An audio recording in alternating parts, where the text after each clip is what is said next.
কাশীনাথ লিখেছেন শরৎচন্দ্র চট্টোপাধ্যায়। ৭।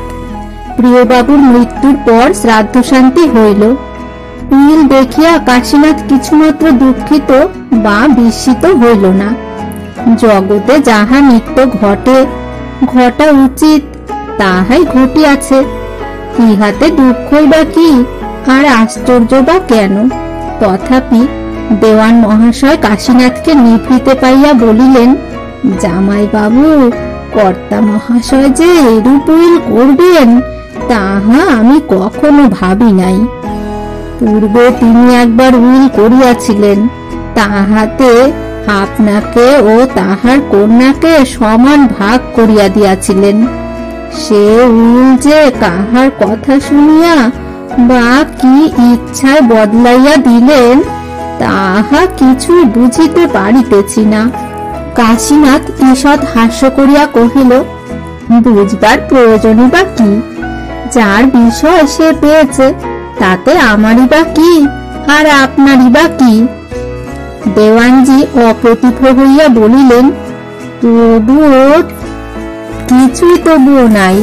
বস্তুত আমার সম্পত্তিতে অধিকার কি? বরং আমাকে অর্ধেক দিয়ে গেলেই আশ্চর্য হবার কথা ছিল বটে। আরো আমাকে অর্ধেক দেওয়াও যা, তাকে সমস্ত দেওয়াও তাই। কিছু প্রভেদ আছে কি? দেওয়ান এবার বিলক্ষণ অপ্রতিভ হইলেন। শুষ্ক মুখে বলিলেন, না না, প্রভেদ কিছু নাই। আমি শুধু কর্তামশায়ের কথা বলছিলাম। তার অভিপ্রায় আমি অনেক জানতাম, এই জন্যই এ কথা বলছিলাম। তিনি তার কর্তব্যই করেছেন। ভেবে দেখুন, স্ত্রীর স্বামী ভিন্ন গতি নাই, কিন্তু স্বামীর স্ত্রী ভিন্ন অন্য গতি আছে। আমি দরিদ্র, একেবারে অতটা বিষয় নিজ হাতে পেলে হয়তো কুফল ফলতে পারে। এই আশঙ্কায় বোধ হয় পূর্বের উইল বদলিয়ে গিয়েছেন। বৃদ্ধ দেওয়ান মহাশয় কাশীনাথকে বরাবর পণ্ডিত মূর্খ টুলো ভট্টাচার্য মনে করিতেন। তাহার মুখে এরূপ বুদ্ধির কথা শুনিয়া ধন্যবাদ না দিয়া থাকিতে পারিলেন না। এই রূপে বৃদ্ধ দেওয়ান উত্তরোত্তর কাশীনাথের বিজ্ঞতার যত পরিচয় পাইতে লাগিলেন, অন্যদিকে কমলার উত্তরোত্তর তত অজ্ঞতার পরিচয় পাইতে লাগিলেন। দিনের মধ্যে শতবার সে আপনাকে প্রশ্ন করে, ইনি কেমন তর মানুষ? শতবার বিফল প্রশ্ন শুষ্ক মুখে ফিরিয়া আসিয়া কহে, বুঝিতে পারি না। সহস্র পরিশ্রমে সহস্র চেষ্টায় কমলা কিছুতেই স্থির করিতে পারে না এই দুই হাত পা সমন্বিত মানুষটা কিসে নির্মিত। মনটা তাহার নিজের শরীরের ভিতর রাখিয়াছে, না আর কাহারও কাছে জমা দিয়া আসিয়াছে। সে দেখে সকলে যাহা করে তাহার স্বামীও তাহাই করে। আহার করে, নিদ্রা যায়, জমিদারির কাজকর্ম, সংসারের কাজকর্ম সমস্তই করে, সমস্ত বিষয়ে যত্নশীল, অথচ সমস্ত বিষয়েই উদাসীন। কি যে তাহার স্বামী ভালোবাসে, কিসে যে তাহার অধিক স্পৃহা, এতদিনেও কমলা তাহা ধরিতে পারিল না।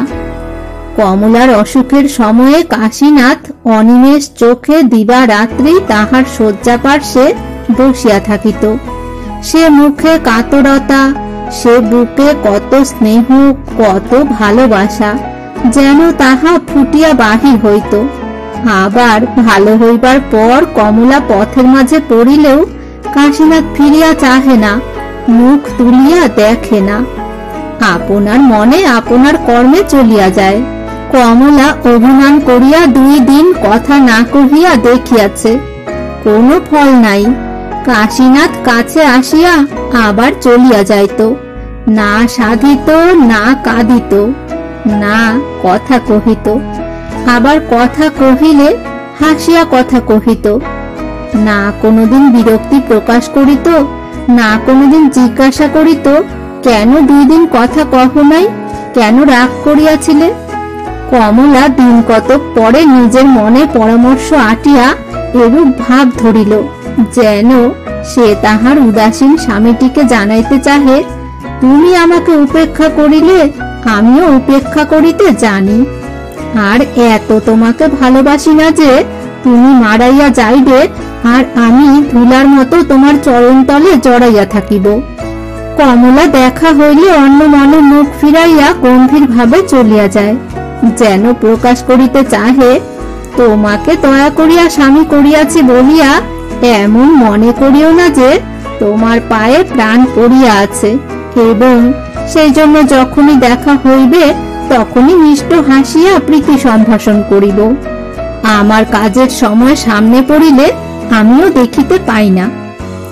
যখন সে কোনো দাস দাসীকে তিরস্কার করিতে থাকে, তখন কাশীনাথ দৈবাৎ যদি কোনো কথা বলিয়া ফেলে, তাহা হইলে সে কথা আদৌ কানে না তুলিয়া যাহা বলিতেছিল তাহাই বলিতে থাকে, যেন বলিতে চাহে, আমার দাস আমার দাসী, আমার বাড়ি আমার ঘর, যাহাকে যাহা খুশি বলিব, তুমি তাহাতে অযাচিত মধ্যস্থ হইতেছ কেন? কিন্তু ইহাতে কি তৃপ্তি হয়? এমন করিয়া কি বাসনা পুড়ে? তৃপ্তি হইতে পারিত যদি কাশীনাথকে এক বিন্দু টলাইতে পারিত। যাহাই করো, সে তাহার প্রশান্ত গম্ভীর মুখখানি লইয়া পরিষ্কার বুঝাইয়া দেয় যে সে আপনাতে আপনি নিশ্চল বসিয়া আছে। সুমেরু শিখরের মতো তাহাকে এক বিন্দু স্থানচ্যুত করিবার ক্ষমতাও তোমার নাই। যত খুশি ঝড় বৃষ্টি তোলো, যত ইচ্ছা গাছপালা ওলট পালট করিয়া দাও, কিন্তু আমাকে টলাইতে পারিবে না। আচ্ছা, কমলা কি ভালোবাসে না? বাসে, কিন্তু সে ভালোবাসা অনন্ত অতলস্পর্শী নহে। কমলা যেন রেখা নির্দিষ্ট করিয়া বলিতে চাহে, তুমি ইহার বাইরে যাইও না, যাইলে আমি সহ্য করিতে পারিব না। হয়তো তথাপিও ভালোবাসিব, কিন্তু তোমার মর্যাদা রক্ষা করিব না। একদিন সে বৃদ্ধা দাসীর কাছে মনের দুঃখে কাঁদিয়া বলিল, বাবা আমাকে একটা জানোয়ারের হাতে সঁপে দিয়ে গেলেন। কেন দিদি?